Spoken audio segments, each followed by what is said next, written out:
Thank you very much, Shai, for the very intriguing lecture. I believe that the Shai's interesting storytelling offers us much to think about. To save time and to allow for more questions, I will suggest for the Q&A, one question, one person at a time, okay? Second, try to make your question as focused and as short as possible. And third, please specify to whom your question is addressed. Okay, question time.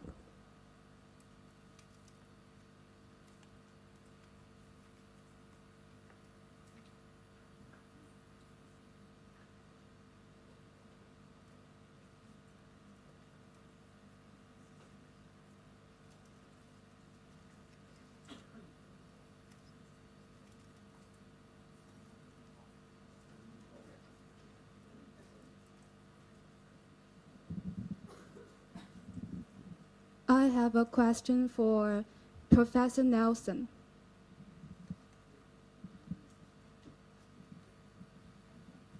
Here.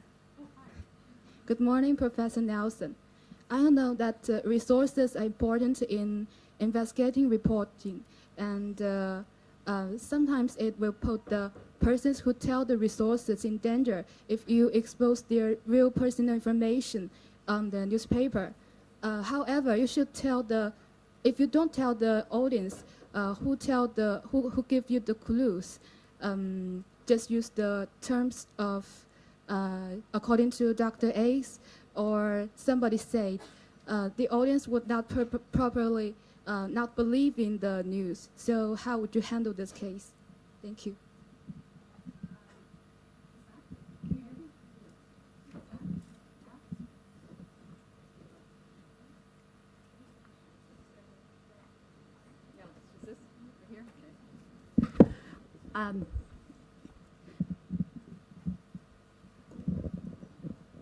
As a matter of practice, I try not to use anonymous sources in my stories because I find that that's the best way to protect them and the best way to provide the public with accountability in my reporting. What I will do often, and this doesn't always work, but it does most of the time for me, is I will look to corroborate whatever the source tells me. I will use as a tip that I have to verify otherwise, and what I'll often do is I'll ask the source, who often wants the information to get out, that's why they're telling me, I'll ask them to help me figure out a way to verify what they've told me. I'll ask them, who can I talk to? Where can I find records? Do you know of where records are? Can you get records? Can you help me find ways to verify this so when I put it in the paper, I can say where the information comes from?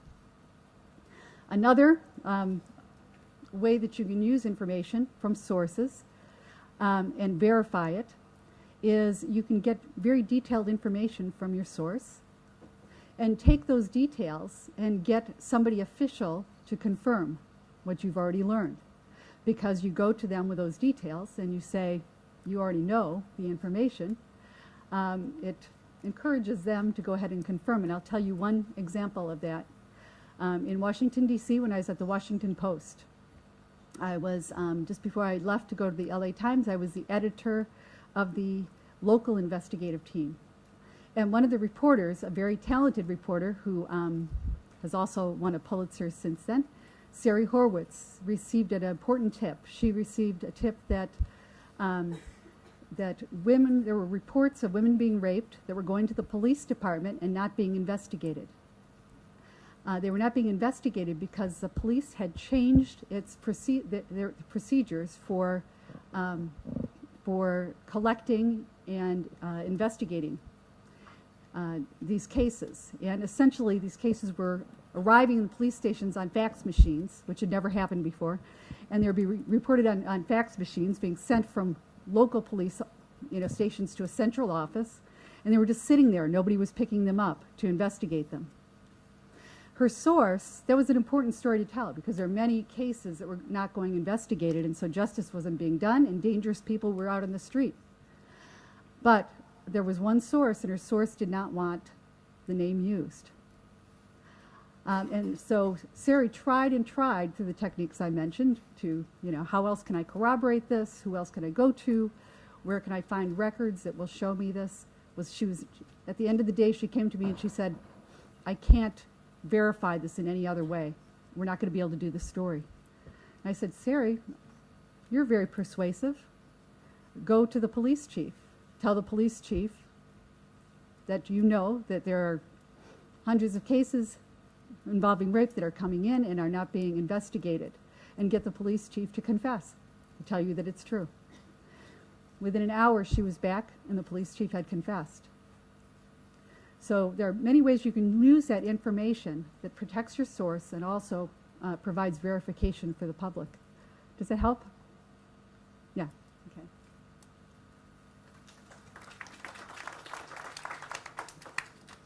When you ask question, please briefly identify yourself. I know that the question that the student asked just now and is an exchange student from Shanghai-based Jiao Tong University. Okay, next.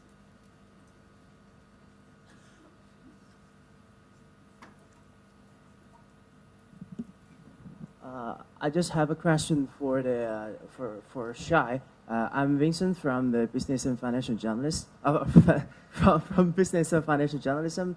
I just wonder that it's always hard to just talk to the government people made in China. You will face a very big problem that a lot of government people will kick the ball when you're trying to contact them. So I just have a question: how can you solve this problem when you want to get their information? And then, if you finally cannot get their voice, so how can you balance your story? Yeah, thank you. It used to be that you could pretty much assume that you would never get a government response, but that's actually changed a lot. It may take a little longer than you'd like, but you can get some kind of government response. Especially on our Pulitzer package, in almost every situation we have an official government response. And it took time for it to come, but even on breaking news now, it's a much more reactive, it's a much faster system. We also have a team of amazing Chinese researchers. There's 3 of them, and one in particular, she has this way of picking up the phone and saying, 我是北京的. That sounds like she's from central government. She identifies herself, but she has such authority on the phone that local officials just kind of seem to melt and talk to her. We had another woman in Shanghai who has since left to go work for a private equity fund who also just, I don't know how she did it. She just convinced people to talk. And so it's doable. You can convince people to talk. In fact, if you look at Chinese media, there's always Chinese officials talking to the Chinese media. They're blabbing their heads off, right?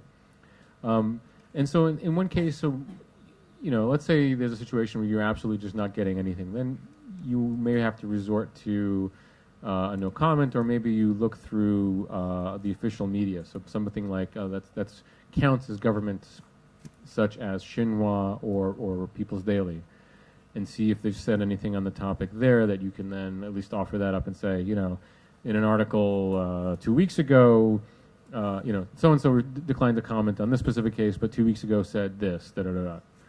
You have to be careful there because Xinhua is increasingly, you have to be careful about what, those state media are no longer as monolithic as they used to be. So sometimes Xinhua writes stories which are clearly off the reservation. They're kind of, somebody's going off on their own and it's not the party line.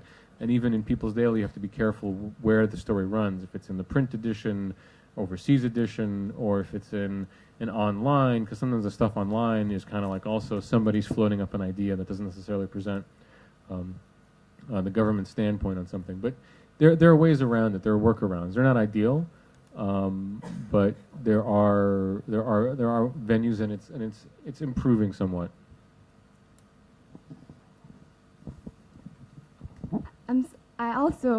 Sorry, Sean. I also have a question for you. You said that you will do something to try to get information from the government. And but the problem is sometimes the government only tells the things they want to tell you, or they to show things that they want to show. So how if this happened, how can you make sure you get the story and under the surface, the true story, the whole picture? That's just shoe leather reporting. I mean, if you government, I mean, that's the same thing you would do in the U.S. The U.S. doesn't tell, when you call up a U.S. agency, they're not like, hey, we've screwed things up. They'll tell you, we have this amazing new program to reduce poverty by whatever, and it actually turns out that, you know, whatever. Spin is, in fact, it's kind of sweet because the Chinese government is kind of new at spin, that they're so transparent at it sometimes that it's easier to see through it. And in the West, they're much more sophisticated about the way they can cover things up. Also, there is a lot of frankness. Like if you go, you know, the central government tends to be pretty upfront about things, right? They say the good part in the press release, but then in the back they say, 可是, you know, 还有一些问题, right? But they're, and basically if somebody says, you know, oh, this factory does not pollute, or whatever, then you have to include their side, and then you have to rely on basic reporting, which is possible in China to see the other side, right? But having government officials, you know, blow smoke in your eyes is not unique to China. It is governments all the world do that, and it just requires the same kind of skepticism and diligence and reporting to as many people as possible. And it's also interesting, something you can call one person in the government, and you get one person in the office, and they'll lie to you, and you call the next day, you know, get somebody else who'll be like, oh yeah, no, actually it's this. So it's just diligence. Thank you.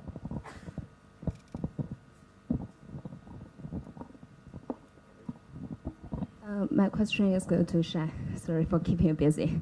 How could you speak that lot of foreign languages? No, I'm kidding. My question is that to what extent do you think that your linguistic ability help your journalistic career? And do you have some tips for the young journalists to enhance their linguistic abilities? Thank you. Well, I'm an immigrant, so I speak English and Hebrew because I was born in Israel and I immigrated to America. And then I speak French because my parents were my dad was a doctor and we lived for 1 year in France. So that's just luck. I speak Chinese because I, you know, just had time to study my first job. Does the language matter? Yes and no. There are some fantastic journalists in China foreign correspondents who don't speak very good Chinese. But they're just really smart. James Fallows comes to mind. James Fallows from The Atlantic. He's just so smart. He's just brilliant. And he's done these in-depth pieces about the Chinese economy and system that are just bring to bear his massive intelligence. And he just sees things in a way that others don't. Now, he's got a lot of experience. He used to work for government and whatnot. But there's clearly somebody where language is not a problem. And I'm sure he has, like, you know, in that case, what you need is like a really good assistant. And pretty much everybody in Beijing, every foreign correspondent, even those who speak fluent Mandarin, will have these assistants. And they always amaze me because they get none of the glory, but they do so much grunt work. And these are just like natural news gatherers. You know what I mean? Like, you ever meet these people who just like, they love to find stuff out. They live to ferret it. But if you do not know that language, you may feel that you are an outsider of the Chinese cultural circle, right? It's a reporter's job to always be an outsider, even when they live in their hometown. So that's an advantage. Granted, there are some subtleties, like, depends what you want to write. So Pete Hessler, the author of A River Town, he now he also writes for The New Yorker. He speaks excellent Mandarin. And so his language allows him to see other things. He can talk about the oracle bones and delve into these scholarly issues of subtleties of culture and language and history that with my limited Mandarin would be a struggle for me. So it has its advantages, but it's not a block, right? Ideally, the journal's policy is some newspapers, for example, will train foreign correspondents in language. The Wall Street Journal does not.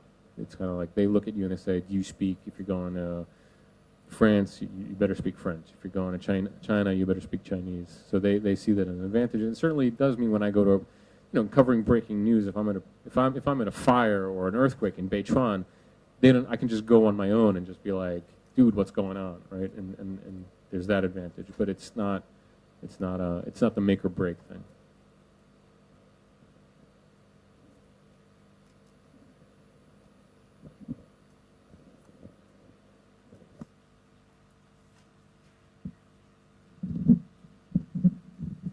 Okay, my question is for Amy Goldstein.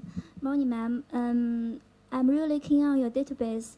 How can you make sure your data can mostly reflect your society, reflect the really situation about your society or the object you want to investigate? Thank you. That's a good question.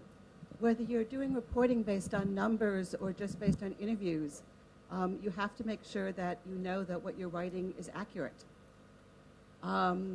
So that's why when I was talking about the story that we did about the Supreme Court nominee, Sam Alito, I took a couple of weeks before we really began doing the reading to make sure I understood what cases we should be reading that would give a really fair picture. So you can't rely just on numbers to tell the truth. Numbers can distort as well as an interview subject can distort. You have to really think about how are you going to put numbers together and what do they mean. I once had a very wise editor say to me, and he was the editor for that project that I did about the doctor workforce around Washington. He said to me, the numbers are not the story. The numbers tell you where to go look for the story. Because the numbers themselves do not tell you the truth, though they can help you find the truth. The other point I want to make is that not all stories are good stories to use data with. And you really have to think about what is it that I'm trying to learn. So I'm going to give you sort of a silly example. So when I was covering the Monica Lewinsky scandal, could you imagine if I had tried to do a database analysis for that? What would I have asked? How many other presidents had she had affairs with? I mean, that's not a numbers question. That story was about what was true, what really had happened. Who was Monica Lewinsky? So you really have to think hard about what is it that I want to learn? What is the central reporting question? And will or will not statistics help me get to the truth?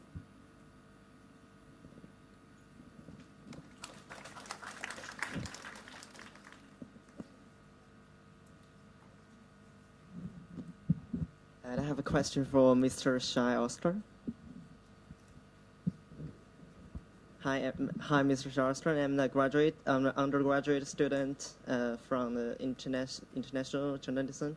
And my question is, as I know, many journalists in mainland China, we have to write something like the self-criticism letters. Oh.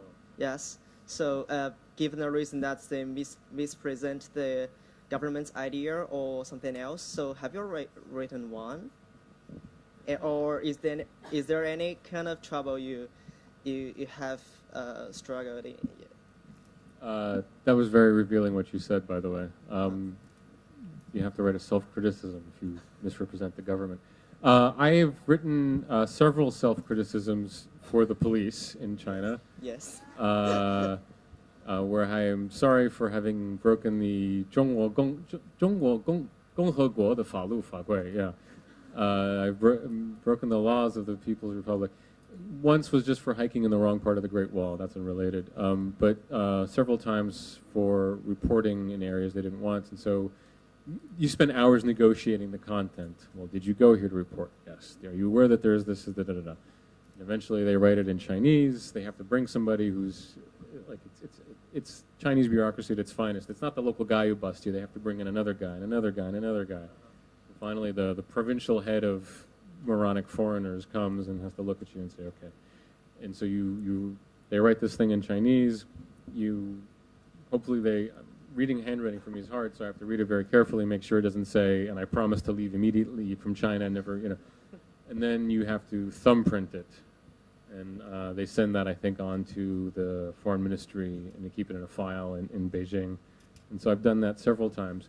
I have also written something similar, self-criticism within the journal for making mistakes. not for misrepresenting the government, for writing like factual errors.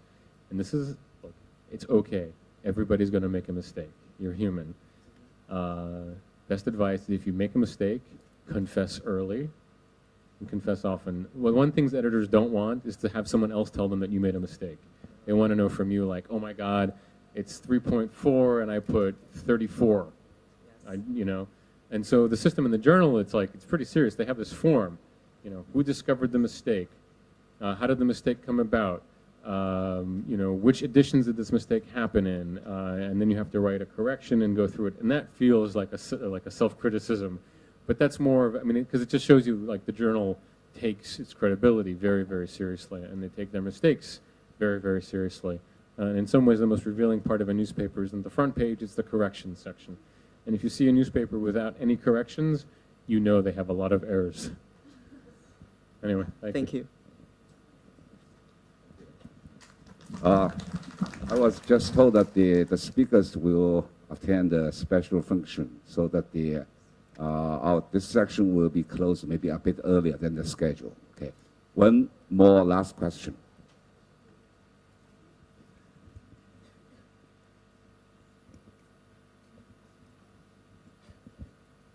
Questions for Mr. Shai, please.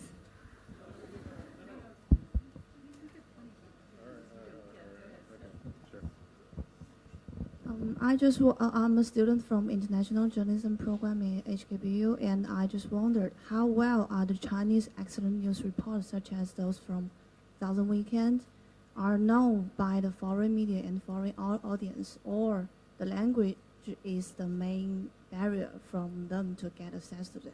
Besides, I just wonder, do you think the Chinese journalists are also meet with the requirements of the Pulitzer Prize, or they are also rewarded of the Pulitzer Prize because they have to struggle over lots of difficulties in China, and they need more techniques in their reporting? Thank you.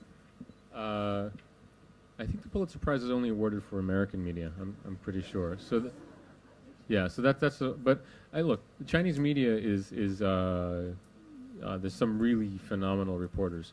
Do people in America know about Southern Weekend? No. I mean, but Americans are not the most broad-minded people. I mean, Americans are pretty provincial, generally speaking. Caijing gets some traction. Caijing is a financial magazine that's done a lot of groundbreaking stuff. They have, I think if you cover finance or if you know finance, maybe you've heard of Caijing. But I think it's only a question of time. I mean, which publication, you know, one of the Chinese media was thinking of buying Newsweek at one point, right? It's only a question of time before something happens. People are certainly aware of, is it Xinhua is going to be opening up a bureau in Times Square, or is it CCTV? I forget. You know, there's this big push now of the Zhongyang Meiti, the central government-controlled media like CCTV and Xinhua, to increase their presence overseas. So certainly that's, you know, with these high-profile moves like in Times Square, that's raising awareness. But that's not really cutting-edge media. Now, are Chinese journalists any good? Among the Chinese journalists, there are some people who are so brave and so good. There's something, the thing is, though, that when they write a story, they have to write it in a way where they can get it published. So sometimes you have to dig through like 5-10 paragraphs before you discover the news. It'll be like, everything is wonderful and everyone's happy and da-da-da-da-da. But meanwhile, you know, horror is happening down the street. And that's the way, you know, so you have to be patient in reading it. But certainly, you know, Nanfang Zhoumo, even like Xinjing Bao sometimes does really good stuff, or God, who else? Yeah, I mean, all over. Even once in a while, you see Xinhua doing pretty good reporting, and balance is sort of appearing more and more. You can tell that like the notion of talking to both sides is appearing in the stories more and more. So definitely, there's improvements. You know, the media is playing a cat and mouse game with authorities, and it's a weird one because the central government, I think, needs and values. The central government looks at media as a branch of the government that it needs. They look at it as like freelance supervisors. They look at media not as like an independent thing, but they look at them as useful in so much as they help the government manage itself better, right? And so they allow the freedom up to a point. As long as it helps the central government manage the provinces and the towns better, they're okay with like reporters running around and uncovering stuff, right? Because that's about effective delivery of services, which the Chinese government is essentially trying to do good by its people. It's a problem when that begins to start reflecting up, right? If you write anything critical about the central government, forget about it, right? That's not going to happen. But so within that space, the Chinese journalists are doing a lot. Granted, there are still plenty of people who are happy to take a check. You know, there's these cases now with the blackmail, right? It's gotten to the point where the power of the media is powerful enough to blackmail officials. You say, we will uncover your illegal coal mine, give me money. So in a sense, that's horrible. In another sense, it's like, wow, that's a powerful media. They have enough strength to blackmail somebody, right? It actually matters what's published. So, you know.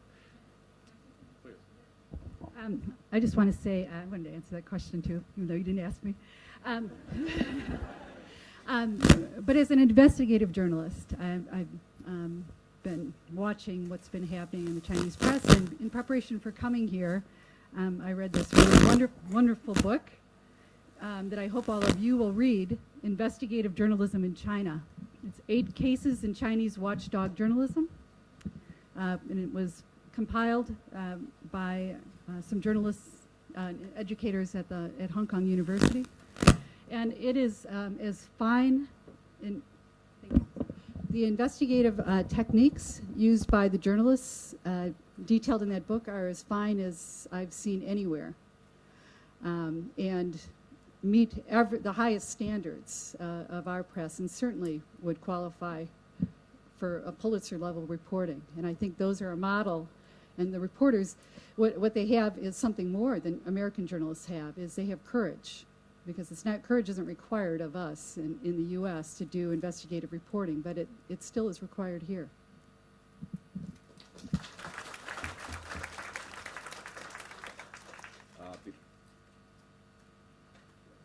Before we end this session, to show our deep appreciation, let's give the speakers a big hand again. Also, thank you for your presence today.